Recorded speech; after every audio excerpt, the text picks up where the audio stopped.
Hi folks, and welcome to a masterclass that's all about what you need to do in terms of electrics on your vehicle before you pick up your new MDC Caravan or camper. Let's start off with standard campers, so the range excluding the Robson XTT. All those trailers, it is quite fine to use a 7-pin plug for your trailer electrics to run all the lights, etc. And if you want to charge your camper while you're driving, you'll need to get an Anderson plug fitted on your vehicle to supply power to the Anderson plug on the drawbar of your camper. Now there's two ways of doing this.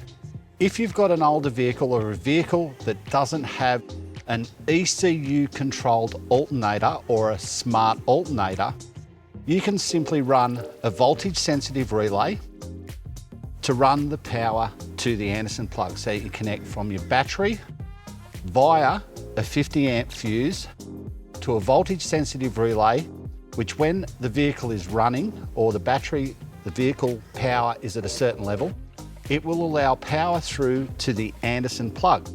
When you turn your vehicle off and the voltage drops slightly, the relay will switch itself off and no longer supply to your trailer. So it will protect your start battery.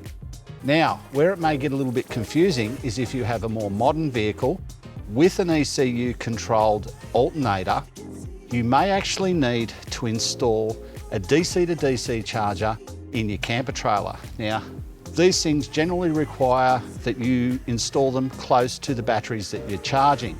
If you've got a modern vehicle and the ECU won't allow itself to sense the trailer batteries need charging, install a DC to DC charger, and with that you'll be required to run a trigger wire to the vehicle at the plug that sends a signal to this to start tricking your alternator into charging it. So then, ideally, you'll have a 12-pin plug. So with a 12-pin plug, what we do is we run power to the number 12 pin on the vehicle, which sets off the trigger wire for the DC to DC charger to do its thing, trick the alternator into charging and charge the batteries in the camper.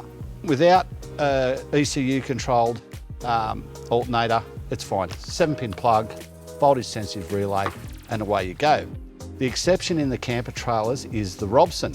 The Robson XTT is already fitted with a DC to DC controller because it also controls the solar input. Now with the Robson, if you have a smart alternator, you need a 12-pin plug with accessory power to the number 12 pin to activate the DC to DC charger. If you don't, the voltage sensitive relay will be fine with a 7-pin plug.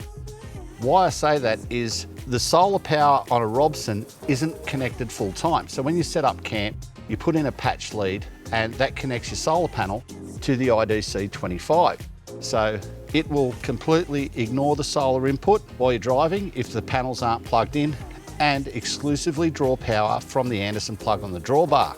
Now to confuse you further, if you own an MDC Caravan with solar panels fitted on the roof, the solar panels are permanently connected to the IDC 25. The programming in the IDC 25 is to favour the solar panels, the solar input, until the power from those panels falls below a threshold, and then it will search for power through the DC input that comes from your vehicle.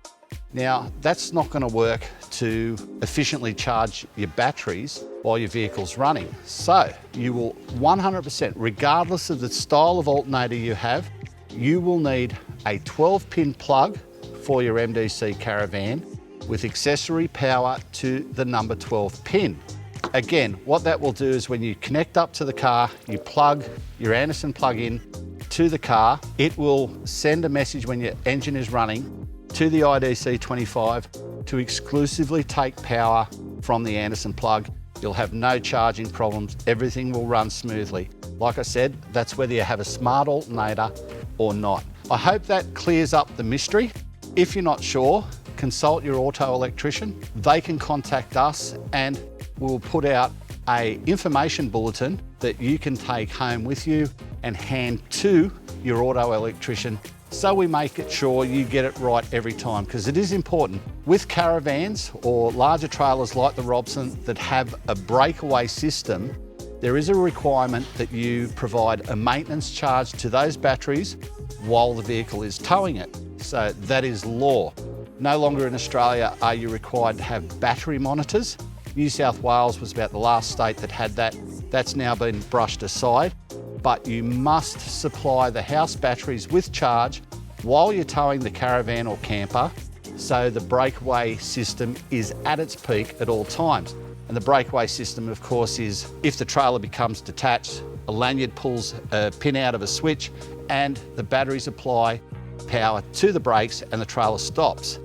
So remember that with the Robson XTT and the Caravan range, anything with a breakaway system on it, it absolutely must have power running to it while you're towing the trailer. Above all, when you're picking up your trailer, go to the YouTube channel and watch the handover video for that trailer. It will give you an enormous amount of information and get you ready to go out and use that trailer and get the best out of it. Thanks for watching. Follow us on Facebook and you'll see each masterclass as it's available.